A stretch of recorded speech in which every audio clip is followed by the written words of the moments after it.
headlines. President Park Geun-hye nominates the ruling party's floor leader as her new prime minister and names a group of special advisors in a personnel reshuffle. The Korean economy expands at the slowest pace in more than 2 years in the fourth quarter, fueling concerns over faltering growth. And growing uncertainties on the Arabian Peninsula. King Abdullah of Saudi Arabia dies and Yemen's president resigns after Shiite rebels seize the palace. Hello and welcome to ARIRANG News at 8. Happy Friday, everyone. Live from Seoul, I am Kang Tae-ri. We begin at the nation's top office tonight with hopes of turning the page. President Park Geun-hye is making changes. She began by nominating a new prime minister this morning. Our presidential office correspondent Choi You-sun starts us off. President Park has nominated the ruling party's floor leader Lee Wan-koo as her new prime minister. Lee, a three-term lawmaker, is thought to have gotten the president's nod for how he negotiated thorny issues with the opposition as floor leader in the past year. The nominee fully understands President Park's policy direction and has closely cooperated with the opposition to restore parliamentary proceedings. He's the right person to carry through the economic innovation plan, public sector reforms, and communicating with and working for the public. Friday's nomination was widely expected after the president retained Prime Minister Chung Hong-won last year, despite his resignation to take responsibility for the government's botched handling of the Sewol-ho ferry disaster. While Lee needs to get parliamentary approval to take office, there's been no announcement yet on the nominee for the vacant seat of Oceans Minister. In a likely response to approval ratings plunging to 30% following allegations of her aides abusing power and disorder within her office, President Park reduced authority of some of her longtime aides. But her chief of staff, the one many watchers had speculated will be dismissed, is going to stay put for now. Instead, the president has named a new senior policy coordination secretary, Hyun Jung-taek, to better coordinate her policies inside the presidential office. President Park also announced a new lineup of 4 special advisors whose main task will be to actively communicate the president's policies with parliament. Meanwhile, President Park's Civil Affairs Secretary was promoted to Senior Secretary after his former boss, Kim Young-han, resigned, having refused to appear at a parliamentary hearing for a recent document leak scandal. Choi You-sun, ARIRANG News. Now let's talk a little more about this new prime minister nominee, Lee Wan-koo. He's made a confident statement today. He's promising to speed up the country's economic recovery if he's confirmed as the country's next prime minister. Our National Assembly correspondent Park Ji-won has more. Speaking to reporters right after the presidential office of Chung Hwa-dae made the announcement, the three-term lawmaker said his top priority is improving the economy and the livelihoods of the people. He also stressed the importance of communicating with the opposing political camps and vowed to carry out necessary reforms. The 65-year-old politician also said he'd be direct and honest with the president. I believe a good prime minister should not hesitate to be honest and forthright with the president. I will try to be a prime minister that speaks his mind, even if what I say is critical of the president. The main opposition New Politics Alliance for Democracy welcomed the nomination, complimenting the seasoned politician's mediation skills and willingness to communicate with opposing parties. Those are skills Lee has demonstrated since last May in his role as the conservative ruling party's floor leader. It was under his leadership that a highly controversial special compensation bill for the victims and bereaved families of last April's Sewol-ho ferry passed the National Assembly earlier this year. In a meeting Friday afternoon, interim opposition party leader Moon Hee-sang cautioned the prime minister nominee to be aware that his role has changed. You were a good negotiating partner from the opposition party's point of view. Now you're no longer our negotiating partner. You'll be the subject of harsh criticism. The main opposition party stressed that it will thoroughly verify the nominee's abilities and qualifications at his confirmation hearing. A request for a confirmation hearing will be sent to the Assembly on Monday, and the hearing is expected to wrap up by mid-February at the latest. The nominee is expected to step down as Saenuri Party floor leader on Sunday. Park Ji-won, ARIRANG News. We've been seeing signs that North Korea and Russia might be cozying up, and we are waiting to see whether North Korean leader Kim Jong-un will choose Moscow as the destination of his very first official overseas trip. Now, meanwhile, these two countries seem to be making some progress on the economic front as well. Our Connie Kim tells us more. North Korea and Russia may be further boosting their economic ties. The South Korean daily Chosunilbo reported Friday that Pyongyang and Moscow are pushing to launch a $30 billion project.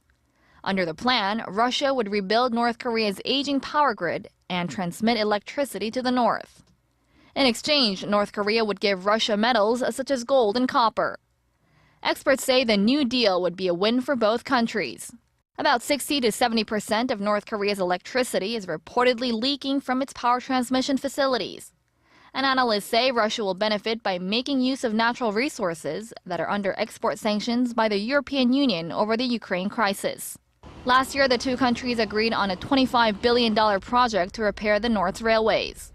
North Korea and Russia's move toward greater economic cooperation comes amid signs of improving diplomatic ties between the two countries.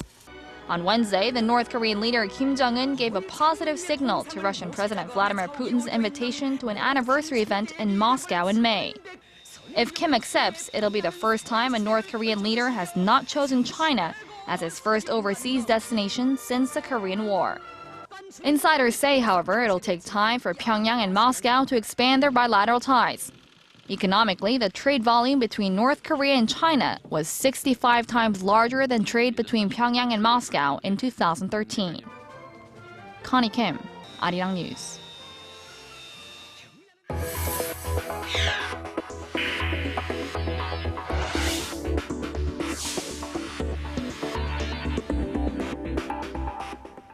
The Korean economy grew at its slowest pace in more than 2 years in the fourth quarter of last year, setting off alarm bells among economic policymakers here in Korea who have given priority to boosting growth. Our Hwang Ji has the details.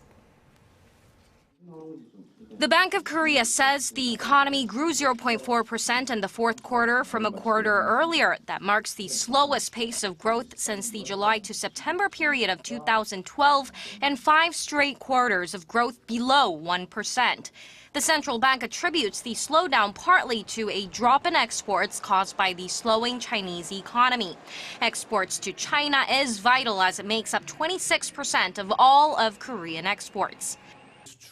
Due to sluggish exports, output in the manufacturing sector also contracted for 2 straight quarters in the October to December period last year. This is what we'll keep an eye on. And there's no good news on the domestic front either. Private spending grew a mere 1.7% last year, the slowest pace since 2009 when Korea was hit by the global financial crisis. Still, the central bank says the Korean economy is on a recovery track, pointing to some factors that applied only for the fourth quarter. They include a fall in government spending that dragged down construction investments by more than 9% in the fourth quarter from the previous one. Some experts also add on to the optimism, saying economic conditions abroad are likely to improve in the coming months. Low oil price will help to boost the economy, and our trading partners such as China or EU will benefit through the oil price, and also EU will grow with a more like a monetary expansion, which is done today. So overall economy will improve in the first half of 2015. For all of 2014, Asia's fourth largest economy grew 3.3%, an uptick from the 3% growth in 2013, but far below a 4% range growth the central bank forecast a year ago. Hwang Ji, ARIRANG News. $1.25 trillion. That's how much the European Central Bank plans to pump into financial markets in a desperate attempt to stop the flagging Eurozone from shuddering to a halt. Our Shin Se-min tells us more. The European Central Bank says it's going to buy an unprecedented amount of bonds, pumping money into the stagnant Eurozone economy. The central bank said Thursday that its purchases of government and private sector bonds worth 60 billion euros, or roughly $68 billion will begin in March and continue through at least September of next year, or even longer. The total will reach some $1.3 trillion, much more than the $568 billion initially expected. Speaking in Frankfurt on Thursday, ECB President Mario Draghi said the central bank would also keep Eurozone interest rates at 0.05%. The decision comes as the Eurozone is showing signs of growing into a deflationary spiral. It's hoped the massive stimulus will improve the bloc's sluggish exports and channel more investments into stocks. Not everyone is happy about the decision. German Chancellor Angela Merkel, for instance, wants countries like Greece and Italy to tighten their belts and stick to their original economic reforms. Two things are part of this: a willingness to show solidarity, which we will continue to show, coupled with a willingness to take responsibility, which I am sure will continue to be shown by Greece. The ECB money will also include some existing programs. Greece will be included under a bailout program, but with some additional criteria, as such countries have worse economic conditions. Shin Sae-min, ARIRANG News. And global markets have enjoyed a nice boost from this news of European stimulus. Shares in Germany and France both are trading higher by about over a percent, with London stocks trading up by 0.4%. Asian markets also got a nice boost, with Japan's Nikkei and Hong Kong's Hang Seng gaining more than 1% at the close. Seoul's benchmark Kospi topped the 1930 mark for the first time this year, to end at 1936, up 0.8% from Thursday.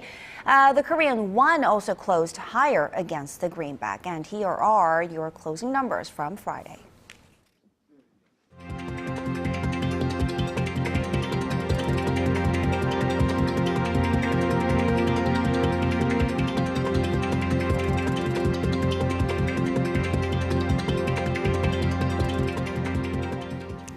Daycare centers around the country will be under stricter regulations this year after a growing number of child abuse cases were reported in recent months.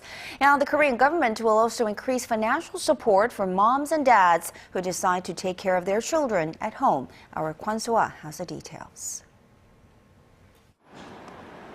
With parents in shock following a string of child abuse cases at daycare centers in Korea, the government has decided to make installing CCTVs in childcare facilities a must across the nation. There are already surveillance cameras at 7 out of 10 centers nationwide, but the government plans to raise the number to 8 this year and 9 next year. The law is expected to be passed in March, as both the ruling and main opposition parties now see eye to eye on the issue after some previous disagreement about the installation of CCTVs. Also included in the law is a one-strike-out system that would shut down a daycare after one incident of child abuse. We will push ahead with reviewing the law at the National Assembly in February. The government is also looking into a revision of its financial support system for childcare. Under the current system, people caring for their child at home get half the financial aid as those sending a child to a daycare center. That's why even full-time housewives use daycare, as they feel they would lose out if they didn't. But these days, with more women in the workforce, demand for the facilities is skyrocketing. We will monitor whether people are sending their children to childcare centers when they don't need to, and if that is the case, we will make adjustments. Homemakers have reacted negatively toward the plan, saying it seems to undervalue non-working moms.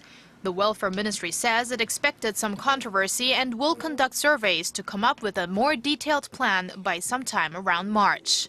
Kwon So-ah, ARIRANG News. In the final part of our special series on startups in Korea, our Lee Ji-yoon got a chance to sit down with Mr. Lee Han-ju, founder of a global accelerator called Spark Labs, to discuss challenges ahead for startups. Now, this company has helped 30 startups to go global by linking them with Silicon Valley and other partners, providing funding, mentoring, and office space. Take a listen. Korean economy has a long tradition of cooperation between the private sector and the government. In fact, a lot of the chaebols, if you look at their history, got their start because of the Korean government support. However, what I see is that there's not enough support yet towards the early stage startups. And early stage startups are probably the riskiest form of investments. But it must be done because that's where the innovation and that's where all the excitements and that's where the next 10 years of Korea will be defined by. I know the government is planning to do more. It's a matching program where private sector VCs like us make a selection and we say we're going to invest in this company and the government comes in and do a matching program. So it's a co-investment. So I think that's a great idea because the private sector guys are probably good at selecting the winning ideas and the government can bring their muscle and actually help to accelerate that growth. Then there must be some improvements that could be made though in the current system to better help startups. So what's your opinion on that? Take one example of fintech. So fintech, it's a short for financial tech. Probably the most famous example of that is PayPal, or nowadays Alipay, or what you see with iPhone 6 with the Apple Pay, internet banking. A lot of that you don't see in Korea yet, and that's because of some of the financial regulations that are in place. But it's time to rethink those. Otherwise, Korea will be left behind. There's a huge revolution happening around the financial industry. Technology revolutionizing the way people pay, way people exchange money, and that's a big business. Financial industry is a huge business, and Korea should not be left behind simply because we cannot imagine how to redo the regulations. So I think Korea needs to become really, really aggressive in terms of redoing the regulation around financial industry so that we could also have innovations around fintech. What advice do you have for future startups or for those considering to start one but really can't because they don't really have that courage? Just do it. Having gone through all those thought processes, there comes a time when you have to pull the trigger. I think we as a society needs to take a risk. For example, I think Korean moms need to become a little bit more tolerant of their kids trying a startup. Working for big corporations is not the only way for your children to succeed. Becoming a doctor and lawyer is not the only way for your kids to succeed. In fact, they can make a big difference by starting a startup. So do it, take risk, but if you're going to do it with the right frame of mind.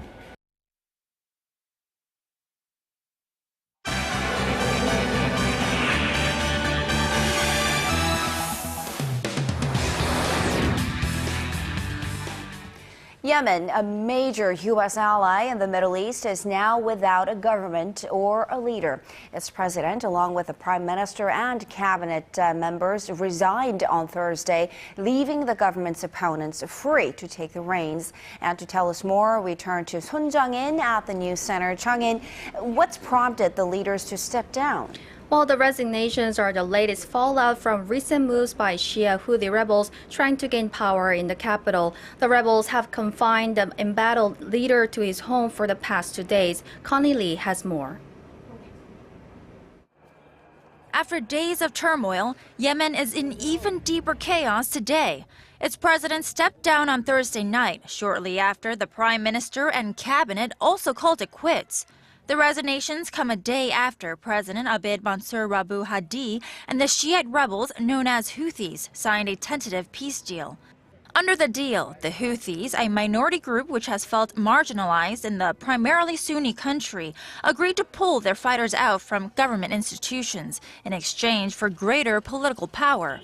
However, even after the deal, the Houthis continued to occupy key parts of Yemen, including the president's residence, which was seized on Tuesday. The country, now without a leader, is of great concern to the United States and its allies. Yemen has been a key ally in the fight against al-Qaeda in the Arabian Peninsula, which is, according to Western intelligence, the most dangerous branch of al-Qaeda.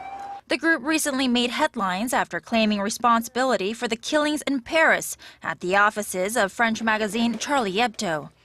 On Thursday, the UN envoy to Yemen has called on the rival groups in Yemen to uphold the earlier agreement to share power and to avoid the violence.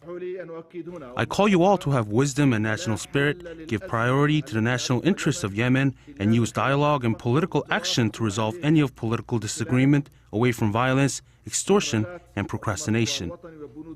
The U.S. has also responded by reducing its embassy staff there due to safety concerns and said it's still assessing what a leaderless Yemen means for the West. However, the State Department added that its top priority in Yemen remains as the effort to fight terrorism. Connie Lee, ARIRANG News. Now moving over to another Middle Eastern country, we heard earlier in the day that Saudi Arabia's King Abdullah has died after he was admitted to hospital weeks ago, and global oil prices are reacting to the story. Yes, oil prices took a turn following weeks of steep declines after royal officials announced that Abdullah bin Abdulaziz passed away early Friday morning. He had been ill from pneumonia and a lung infection. The news from the world's largest crude exporter prompted futures to rally as much as 3.1% in New York and 2.6% in London. Meanwhile, Saudi state TV said he would be succeeded by his half-brother, 79-year-old Prince Salman, who had already begun to take on some of the king's responsibilities. King Abdullah was known as a leader who tried to modernize his very conservative society by providing more opportunities for the kingdom's women and its growing youth population. Now, over in Japan, Chang-in, the country is still trying to secure the release of two Japanese nationals being held by the Islamic State militant group. And do note that we are past the deadline given by this militant group. So what's the update on this hostage crisis? Yes, well, as you said, the deadline for Tokyo to pay the $200 million ransom for the hostages has already passed, with no reports of progress in efforts to release them. Junko Ishido, the mother of kidnapped journalist Kenji Goto, made a last-minute plea to the militants for his release, saying she would sacrifice herself in his place. Meanwhile, Kyodo News Agency reports Japanese Prime Minister Shinzo Abe assured the UK Prime Minister David Cameron that Tokyo would not pay the ransom demanded. Chief Cabinet Secretary Yoshihide Suga said earlier that the government was doing everything it could to save Goto and Haruna Yukawa, but that it had yet to make direct contact with the extremist group. And finally, over in Thailand, authorities plan to indict ousted Prime Minister Yingluck Shinawatra for her role in overseeing a government rice subsidy program that lost billions of dollars. Yes, the announcement came on the same day on Friday as the country's legislature is due to vote on whether to impeach Yingluck for the subsidy program. According to the Attorney General's office, Yingluck will face criminal charges for negligence of duty as a state official. No date has been finalized for the formal indictment, but officials say that if found guilty, she could face up to a 10-year jail term. The former prime minister and her supporters see this as part of an effort to deal a final blow to her party's political power after protests crippled her government last year, leading to a military coup in May. All right, Chang-in, let's leave it there for now. Thank you so much for those stories and updates, and we will see you again in just about 2 hours.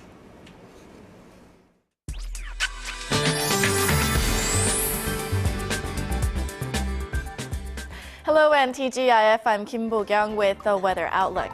So it was a mild winter day, perfect for wrapping up the last work day of the week, and at the moment skies are looking nice and clear due to a high pressure front from China.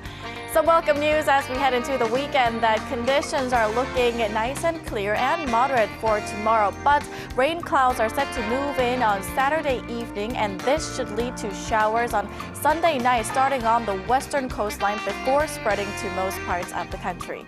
On to Saturday's readings. High here in the capital hits 6, Daegu and Gwangju 10, Busan reaches 11. Meanwhile, Jeju should reach up to 12, Dokdo 6, Mount Kumgang -2. Those are the updates we're following at this hour. Hope you have a lovely Friday evening and weekend. Here's a look at the international weather.